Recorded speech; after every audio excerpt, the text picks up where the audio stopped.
Welcome to Connections, a podcast from the Graymere Church of Christ in Columbia, Tennessee. Our goal is to have discussions and messages that encourage us and strengthen our faith. We appreciate you joining us. Let's keep learning and growing together. Thank you for joining us in Connections. We try to have spiritual conversations that are encouraging to people, and so we appreciate you spending time with us, and we hope this is something that you can share with other people that you'll find to be beneficial. I'm excited that we have with us today Jacob Evans. We're going to have a couple of different conversations that will be released throughout the next couple of episodes. But I want to begin just by letting Jacob introduce himself. Many at Graymere will already know Jacob, but tell us a little bit about yourself and your family. All right. Well, I'm maybe 35 minutes south of here in Lawrenceburg, and I preach for the Pulaski Street Church of Christ. The odd thing is, this is where I was born and raised. This is the congregation I grew up in. So they were crazy enough to let me come back home after I'd been away about 17 years. Went off to Freed in 97, which we overlapped there. I was there for just in the undergrad for 5 years, and then that launched a graduate career over there that lasted another 11. So I tell people I was a student at Freed Hardeman for 16 years, which is just sounds ridiculous, but that's what it was. Ended up in East Tennessee for a while and worked with a church over there, a church plant really. At first it was the east side, then a church plant, preached there for almost 9 to 10 years, worked a little bit at the school of preaching there at Carnes, and then the opportunity came to come home. And so I did. It's funny, one of the first visits I had was with a lady who told me to my face that she did not agree with the elders' decision she didn't like it. Yeah. And I was like, well, this is awkward. Right. But when she explained herself, it was kind of sweet. She was like, my father was a minister. I know how people can be, and I was worried that the people here might hurt you in some way and sour your conception of your home church. And I thought, wow, But fortunately, by that time, I had done ministry long enough to know how people can be. Sure. And I was like, I think I'm going to be okay. But it's awesome that you were thinking of me in that way. You know, not we've just made a horrible hire. Yeah. Well, the second part of that's a great explanation for the first part. So that was good. Yeah. But, so anyway, I got married to Brittany. She was a Ringgold. Her granddaddy preached for probably 5 decades. She is from Chattanooga, Hickson area, Red Bank Church of Christ over there. And we got 3 kids. I've got Reese is my oldest. She's 14. She's in 8th grade. I've got a 5th grader named Chapman, who is 11. And then I got a 7-year-old named Ford, who his actual birth certificate name is Buford, after my granddad. But we felt like that might be a little strong. So we turned it into Ford. Yeah. I like Ford. That's great. I do too. He's a cool kid. So things are going well. Yeah. And they're all 3 essentially getting to grow up in the congregation you grew up in. That's right. So they're going to the same public schools that I went to. It's just interesting. Not something most preachers get to do. I know it's kind of unique, but been there 10 years now. So my first Sunday was the first Sunday in April in 2015. So, wow. So it's going good. I don't have any plans to go anywhere. So, that's great. That's a real blessing.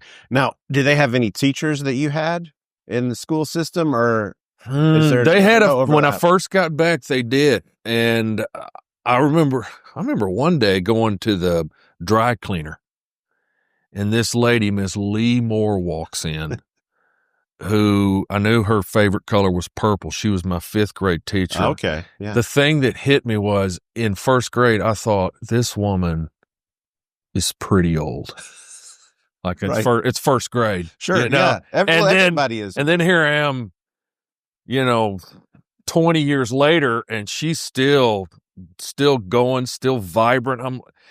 So, as we get older, it messes with your mind about age. You're like, I'm 46, but back when I'm 20, 46 should be old. And it's not. And it messes with the way you think about kids looking at you. Now, wow, man. How old do they think I am? Absolutely. When a college student says, yes, sir. Yes. Yeah. It's weird, man. Absolutely. Does it get so? Yeah, I'm right there with you. Or as a relatively recent graduate from school, like if someone said they went to Freed-Hardeman, I'll be like, what years were you there? And then I realize, I'm still 15 to 20 years off from ever overlapping with, but in your mind, that's just the first question that comes back. It is, but when they start dropping like, I was there from 2020 to 20. Right. Yeah. Yeah, it's wild, My wife still works she works at Freed for just part-time, helping out with the homecoming. Okay. Spirit competition they do over there. Gotcha. She directs that. So she stays pretty engaged with the student body and at least a portion of it. Yeah. And so that's been kind of interesting. Just still maintaining a connection there. Oh, absolutely. Well, there's one conversation I think about all the time. It happened several years ago now, but one of our interns at Graymere was a student at Freed-Hardeman, and he said, how they've had that tradition for all these years of tolling of the bell. Mm-hmm. And I said, well, they haven't had it long. I mean, they just started it and then I was thinking, well, it was when I was in school. Well, yeah, I guess it hasn't been a while now. In his mind, it was this thing that's existed for decades. Yeah, I mean, we're going pre-2000s, man. Yeah. That's serious. Yeah, it's weird. Well, it's really good to have you on, not just because I value your friendship, but also your ministry and what you all are doing. And I wanted us just to have some conversations about things that you've seen in ministry, and I think things all of us probably deal with on some level. And one of those, I was thinking of this on Sunday because our Sunday morning Bible class is going through the 10 Commandments. And we were on commandment number 2 Sunday morning, thinking about not having any graven images. And I think we probably all know that, there's a specific way that applied in the ancient world. Yes. But there's another way that applies to us in kind of modern idolatry. And so absolutely, I wanted us to think a little bit about that and just kind of begin with, why do you think that concept is so appealing to us as human beings? It's changed, but kind of you have that same core concept and temptation. Why do you think we do that? Yeah, the whole the modern idolatry. We think about idolatry in the West. Some would say that the idolatry that we see in like ancient Near East, or that we see even today, if you ever been to India and just driving through India, they've got idols just dotting the landscape, big, small, in between. And we think those idols are kind of superstitious. We here in the West, we're smarter than that. Yeah. But then there's what some would refer to as more sophisticated idols. And I guess it's important to see that those still existed. In the ancient world, certainly in Greco-Roman society, there's indications that idolatry can take on more of a heart idol, and so there's it seems that there has been this perennial temptation to worship or serve something other than really what we could say the only God who is. Yeah. And I think what I've heard it put this way and observed is most of the idols that we have in our lives today, or that threaten to kind of knock God off the throne of our heart and take his place, are ultimately gifts from him. Mm. Most of the stuff we have comes from him that we've turned into idols. So, for instance, these are probably some of the more scarier things for me to think through, because I love my wife, I love my children, but can I turn them into idols? I think I can. I think people have turned their spouses into idols. I think some turn their children into their idol. It's what they're looking to give them a sense of identity or a sense of fulfillment or a sense of satisfaction, meaning, purpose. That's the scary thing. Anything or anyone can essentially be turned into an idol. So sports, politics, stardom, fame. I mean, you look at what's going on in our sort of social media evolution with all these outlets for people to get their face and their personality and sometimes their quirks and their idiosyncrasies out in front of people. And they're driven sometimes by this overwhelming desire to be known and to be famous, to reach some level of stardom. That's massive, at least here in the West in our culture. Then there's, some writers have referred to them more as like deep idols. So comfort. Could a person turn comfort into an idol?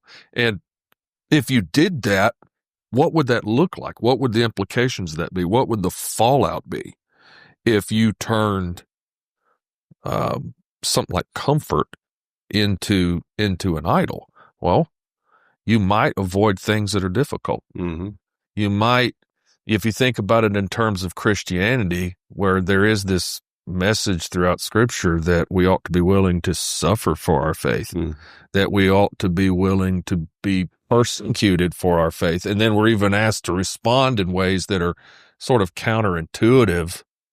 If your idol is, I want a comfortable existence, I don't want anything to come in here that could mess with my comfort, then you could argue that being a Christian should be pretty low on your desires because of what that could inevitably bring you, or approval. Somebody could turn up, being respected by other people. That could run counter to certain. That's the thing. A lot of these idols can run counter to what God has called us to, and which makes this a really, I think, important discussion. I think the passage is in Psalm 115 that you basically become like what you worship. Yeah. And if that's true, and God certainly knows that, then He understands the consequences of worshiping someone or something other than Him, serving something or someone other than Him. So I don't know. It's a topic that has gripped me, and for some, there's some writers that have made this pretty much the lens through which they look maybe at sin. The first thing we got to do is find out what your idols are. And then once we do that, right, we can help bring you into alignment with God's desire, seeing Him as the only God, and patterning your life after Him and His Word, and not what these other quote unquote gods are calling you to or expecting from you. Yeah. Well, in some of those, as I was thinking about that list that you mentioned, a lot of those idols, serving those idols today would get us a lot of positive reinforcement from the world around us. So absolutely. If I made my family an idol, then everybody's, instead of saying there might be a danger there, they're going to say, wow, he really cares about his family. Yeah, that's awesome. That's a great value to have. And that'll just encourage that, same with achievement or wanting to please people. Achievement, yep. that's gonna feed into that. So what are some ways, I guess, that we see that play out in the world today? Like, how do we see sort of that temptation? Where can we spot it? Are there questions we can ask ourselves that can? Yes, I think, man, there's been a lot of ways that people, like you're looking at diagnostic questions, Mm-hmm. right? And really for any given idol, there's probably a pattern of questions you could ask to try to, career. Is it, you mentioned achievement. Some people might have made career an idol. That is their purpose. That's their sense of identity, security. All that is wrapped up in that. So, some of the questions can be kind of surfacey, but some of them can get a little deeper. For instance, we might say, okay, how difficult is it for you to unplug from work when you get home? A lot of idolatry bleeds over into discussions of addiction, I think. Yeah. People become addicted to something in some way. There's an inordinate desire, perhaps, afoot. So you can ask questions that really get at, okay, do you come home and you find it almost impossible to unplug, to disconnect from your career, your job, and then focus on family, certain responsibilities at home? Are you just, is your life just dominated? And again, that's what's tough about this. Yeah. Is it's like, well, you need to kind of care about your job, and God expects you to be a good worker, a hard worker. God expects you to, do good work and work as if you're working for him and all of that. And we understand that, but it's like, are you consistently struggling? Yeah. To unplug? Are you consistently and focusing on how to go further, get bigger, make more money? Money is a low-hanging fruit here as far as idols go. Even Jesus said you can't serve God and mammon, money. And it's funny that of all the potential rivals to God, that's the one Jesus hones in on. Because it's always there. Or like, let's take sports. There's interesting questions you can ask here. Sometimes you can look at it from the perspective of someone who himself has turned sports into an idol. I think there was this is several years ago. It was a preacher out of Alabama, and I can't tell you the name. But he's like, just imagine if you had this race of aliens that came down, and maybe was in Tuscaloosa for a weekend, right? Or came over to Knoxville for a weekend, and you said, okay, what is the most dominant religion in this area, right? Because in Alabama, you got Auburn down the road too. And you start comparing some stuff here, and it starts to get really kind of uncomfortable. Yeah. Like, what are they more passionate about? Are they more passionate on Saturdays or on Sundays? At one of these places, if you go into overtime, it is like the best thing in the world. Yeah. On Sundays, though, if you go overtime, God forbid Andrew or Jacob preaches. Oh, that was me in the third person. That was weird. But you get that you go overtime. Right, yeah. And it's like, oh, we've done messed up here, Yeah. or, and then, he says, and then there's a good possibility if we followed some of these people home and we walked in their homes, they could have an actual room that is like a virtual shrine to their particular team, and it was the most uncomfortable sort of I bet. thing that he's deciding between, and he's like, what the alien here, what is he going to conclude is the most passionate focus of these people in this locality? And it ought to give you pause. It forces you to go, or look at it from perspective of parents. As a parent, am I honestly more concerned about my kids' athletic prowess than I am about the formation of Christ in them? Yeah. What am I more passionate about? And what does my habits show me here about this, right? In politics, we don't have to, this is not hard to demonstrate. One of the things that I've thought about is how people, how much, certainly energy, but how fearful people get around a change in our government, around the election cycle. This is another thing that helps uncover idolatry, I think, in a lot of areas, is fear and anger. How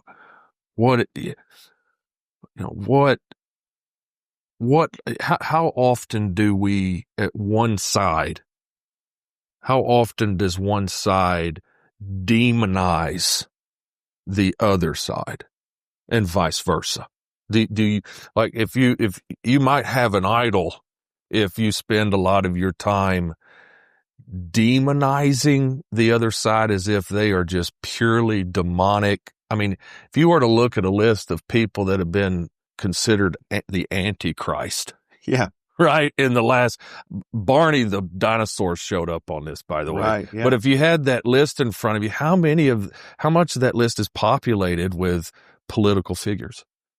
And both sides of the aisle, red, blue, and whatever, you might find out in, Russia, historically, or Germany, right?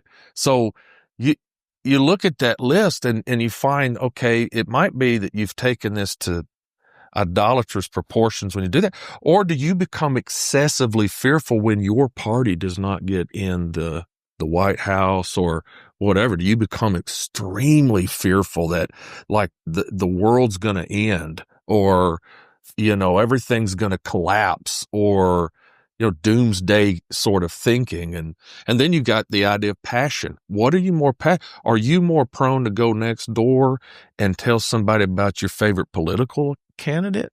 Or are you willing to go next door and tell somebody, or whatever setting, about Jesus? The classic, what do you want more here? The elephant, the donkey, or the lamb? And there are so many areas. Fear. What do you fear? What do you get angry about? These can help sort of uncover in our lives. I think I mentioned family earlier. This is tough. The family's hard too, because it's like, one of the things that's helped me is, one of the more important things, there's a key word throughout, or key concept throughout Scripture, especially in the New Testament, especially in Paul's writings, is this idea of gratitude. And of course, that gratitude is ultimately supposed to be directed toward God. And so a kind of a practice, kind of probably getting a little ahead of ourselves, but kind of an ongoing practice here is remembering to regularly and consistently thank God for the gifts that you have in your life, that being able to see the giver in all the gifts that we have. And that can keep things in a more proper place. I have these beautiful children and I love them, and they can easily become my world. I think I think one of the more powerful phrases that I read in Tim Keller's book on counterfeit gods is something along the lines that no child can bear the full weight of godhood. Mm-hmm. That hit me. And think about the weight that some parents put on their children.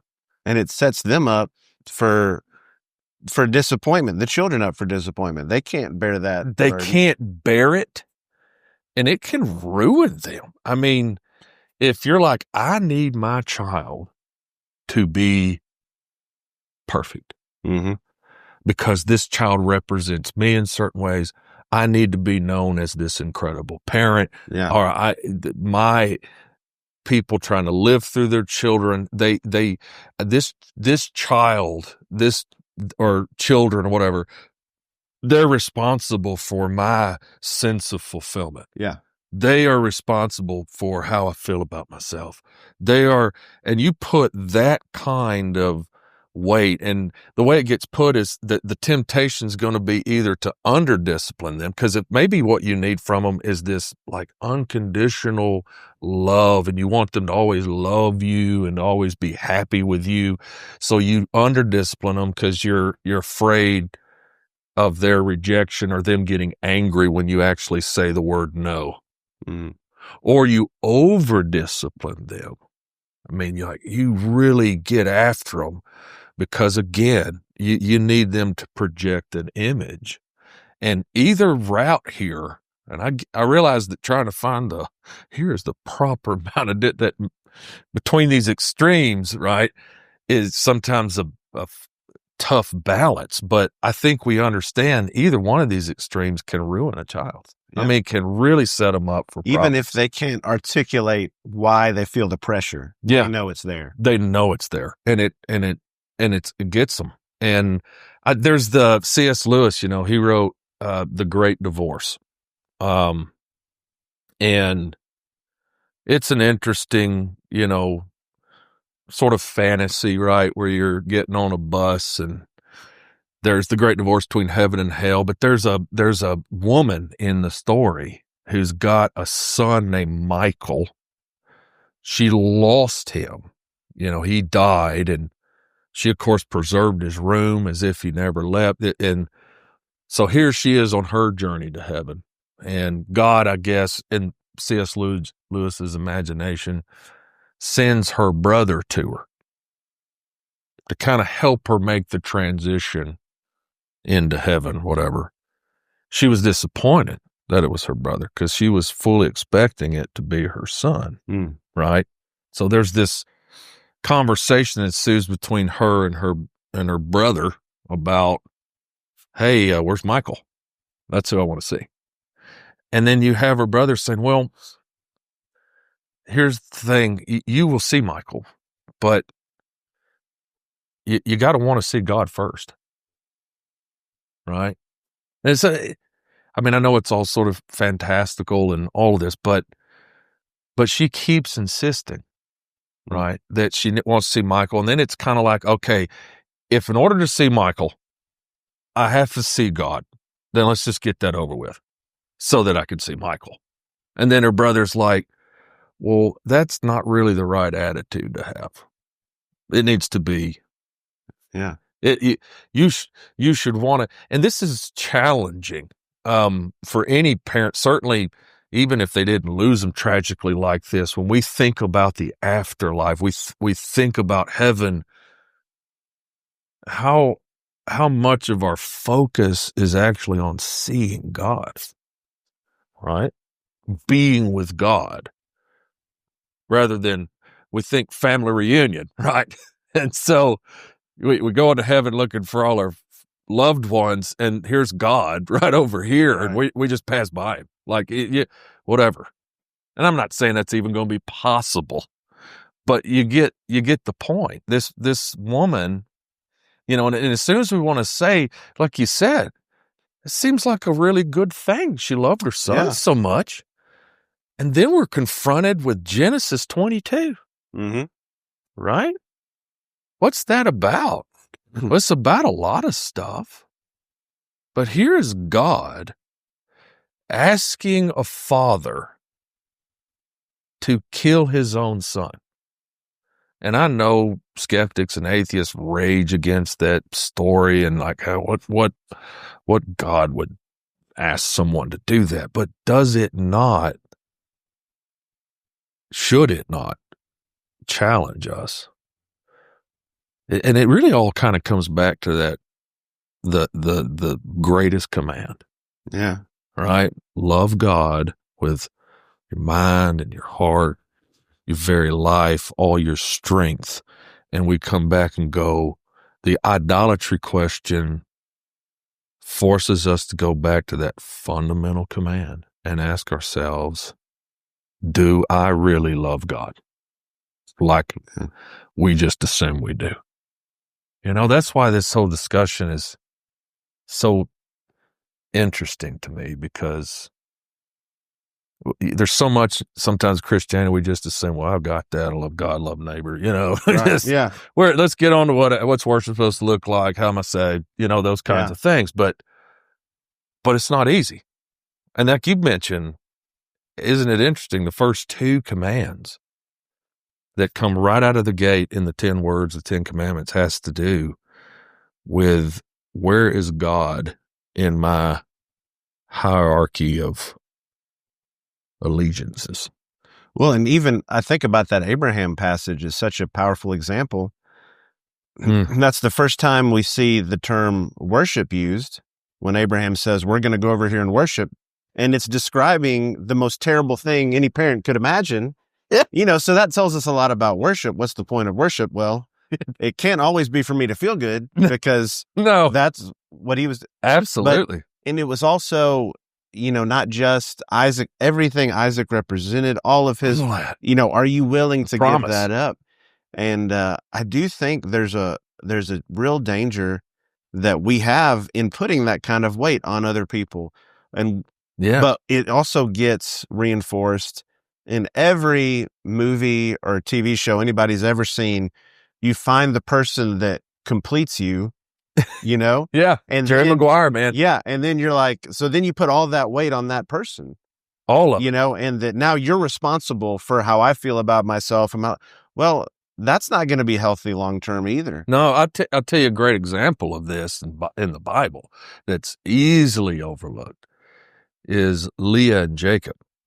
So Leah probably should have never ended up in Jacob's bed in the first place, but Laban is like Jacob. He's kind of a swindler in a little way. And this time I'm not using Jacob in the third person, so I'm not referring. Okay, good, yeah. But good clarification. We need that. You're welcome.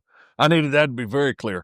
But when you look at the naming of her children, the first 3 children are named such that there is this intense focus on Jacob. Yeah. I want maybe this time my husband will see me. Maybe this time my husband will love me. Then she names her 4th son Judah, and basically this time I will praise the Lord. This time I will give God his rightful place and stop trying to put or have Jacob there. Yeah. And then it is Judah through which Jesus comes. Yeah. It's interesting. It is interesting. It is very, but that theme of fixating on another human being to the point that they are essentially my God, my idol. And in every which way under the sun, God's like, oh, you can love her, you can love him, but not as much as me. Yeah.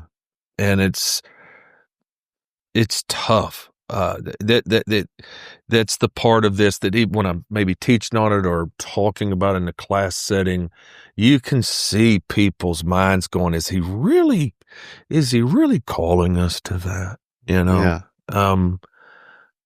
And so it makes this, I think for a reason why a lot of people go after idols, and this was a lesson that, this goes back a while. It was one I heard from Justin Gerhardt, where he's dealing with the this whole topic of idolatry. And he boiled the reason why we do this idolatry thing down to three things. One was, I think the key words were exchange, deceit, and identity. And what he meant on exchange, if you look at just idolatry from that very, what we would say, superstitious perspective. Well, it was a payment and receipt, man. It is. I will make whatever sacrifices I have to you, and then the thought is you will give me in return what I desire. Yeah. Right. And so, like, for today, when we think of it more in terms of the West, I will put in those long hours at work. I will do that. I will make whatever sacrifices I need to in order to sort of have that achievement, in order to have that notoriety, and in order to have that money. And so the point is that the dynamic that exists between us and perhaps many of our idols is just very simple. It's simplistic. Whereas having a relationship with God is going to call forth from us our mind and our heart and our life and the deepest parts of us, and that can be a little more challenging. Deceit is that that's the funny thing about idolatry is just as kids can't bear the full weight of godhood, so can nothing else. Yeah. Or anyone That's right. else. Yeah. That applies across the board. So at some point, idolatry happens because somewhere along the way we believe a lie. I mean, like there's passage in Jeremiah, have you changed gods? And if you did, what did you change to? Because the implication is there is nothing to change to. I'm the only God that exists, right? There is nothing in the universe that you can actually be exchanging for me, but you have. And why is that? I mean, it's like worshiping idols happens all the time, but it's also really dumb. Right. At the end of the day, it's really dumb. So how do you get people to do dumb stuff? How does Satan get people to do dumb stuff? You gotta get them to believe a lie.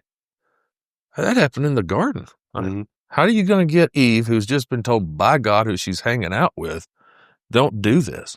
Do this after he's prohibited it. Well, I got to get her to believe a lie. And we're really good about spotting the lies other people believe. Oh, man, that's what's so tough about it. So I think about recently, we were in India. You mentioned India earlier. And it was during a celebration of one of the gods there. And so some days when we'd be going to our workshop we were leading, you would see kind of these shrines that they'd put up in the streets, and you could see them bringing that God's favorite things there. Yeah. And it's easy for us, to look at that and say, oh, maybe to say that's tragic. We need to figure out a way to reach people. And then, as you mentioned, we might be bringing our own things to our own gods that we've set up. If we don't even know about it. It's easy to judge others without examining who we are. And I wonder sometimes in this discussion, when we talk about preaching or teaching about idolatry, sometimes I think the one idol that might be the most prominent in my life is probably the one when this subject comes up. I think, I hope we don't talk about that. Absolutely. I hope we don't get into that. I hope it's another diagnostic thing. I hope we deal with something else that I feel good about, standing to safe distance. And that's wrong. That's right. I don't want to talk about the thing that really. Temptation. On this part, especially for us, I remember being a young student at Freed Hardeman, and let's just be honest, a big sort of desire was, in fact, the accumulation of knowledge. I want to know this, that, and the other, because this professor, he's so smart, he's so intelligent, he's so quick-witted, and and And then you learn, well, knowledge, science. I mean, if we want to talk about an idol that exists in our culture, science is as good as any. I mean, a lot of people, particularly of there's kind of the irreligious and the religious side of this, right? There are those that in a religious setting, we might say their head is just full of knowledge, but that doesn't necessarily that they may just be in it for knowledge itself. Yeah. But on the irreligious side, science takes on godlike qualities for some people. It can explain anything. It can, it can do anything if maybe given enough time. And, I think that's a massive idol that the human intellect and our human capacity to learn or figure out stuff, Yeah. And like I've seen some people, well, there's a lot of questions that God asked Job that I could answer, that I've got figured out. I'm like, yeah, but I have this sneaking suspicion that if God were to show up to you like he did Job and choose to ask you, however many questions he asked Job, I have a feeling he's going to make sure every one of them hit. Yeah. Yeah, that's probably not an exhaustive list of all the questions on his mind. No There's way. more that he could get us to. And when you mentioned that, I think it was John Lennox who talked about science. And he said, even if you have the science can explain how this happened, he said, that's kind of like saying, well, I know how an automobile assembly line works, so I guess Henry Ford never existed. He said, well, no, you still have to have Henry Ford to explain how the assembly line got started. Just because you could diagnose it doesn't mean, it doesn't. You can explain the phenomena, but that doesn't mean that the creator, good luck creating all this. There's a lot of this stuff that we will never be able to replicate or do in a science lab, but we always got somebody saying, well, not yet, Right. But that's another big one that we've got, in our culture, that's an altar that a lot of people are worshiping at, there's the Baal story, with Elijah and the prophets of Baal, and there's that picture of them cutting themselves and limping around that altar.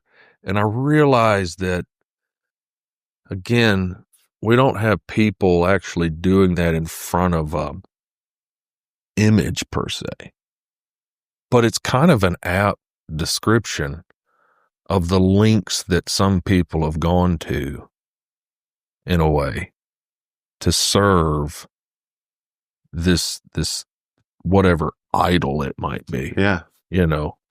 So anyway, diagnosing idolatry, you made a good point. It's like if somebody came up to me and said, are you greedy? Are you prideful? Those are so hard to see in ourselves. I really think they are. You almost want to say, all right, I need to get some people close to me and get them to give me an honest answer here. There's so much we can see in other people. I can pick that out. I think you got a problem there. And then when it comes to us, we just struggle. We struggle to see it. We need somebody to call us out.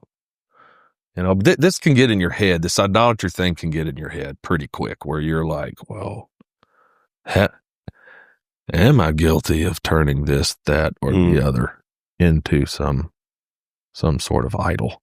Well, and I love the suggestion you made that the more we can pray about and pray to God as the giver of all gratitude gifts, and then that puts our gifts in perspective. Yes. And we realize, okay, I don't want to exalt them into that place. Yeah. But it's definitely a challenge. And I hope that just as we went through and kind of this conversation, thinking through it, maybe these are some things that have been helpful to you and encouraging to you. Certainly, I don't think either of us would claim to have all the answers, but one of the things we want to do in Connections is just have spiritual conversations and then maybe start some spiritual conversations. Yeah. And so if you're interested in talking more about this or really anything else, we would love to help you with that. I know that if you're in the Lawrenceburg area and you're looking for a church home that would help in any way they could, I know the Pulaski Street congregation would love for you to reach out. Absolutely. Same here at Murray County and at Graymere. We'd love to encourage you any way we can, but we hope that this conversation has encouraged you, and we appreciate you being with us for Connections. Thank you for being part of Connections. We hope it was an encouragement to you. If you live in the Columbia area and don't have a church home, we would love for you to worship with us. You can find out information about meeting times, classes, and what to expect at graymere.com. You will always receive a warm welcome from the Graymere Church of Christ.